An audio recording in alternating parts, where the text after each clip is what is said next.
Ayo, woi. Ayo, aku mau jual kalap podo. Aku kere, Mas.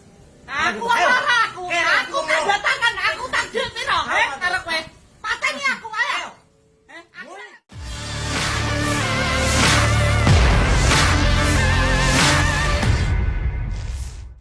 Seorang penagih dari bank Plecit nyaris dibacok nasabah karena tak mampu membayar. Peristiwa itu terekam kamera dan viral di media sosial, diunggah salah satunya akun Instagram @anreli_48 Jumat 4 Februari 2022. Terlihat dalam video tersebut seorang nenek-nenek berhadapan dengan penagih. Ia nampak kesal saat diminta untuk membayar utangnya. Tak lama kemudian datang seorang kakek yang diduga merupakan suami dari nenek tersebut. Ia membawa golok dan mengancam akan membacok penagih. Kakek itu juga mengungkapkan bahwa ia tak mampu untuk membayar utang.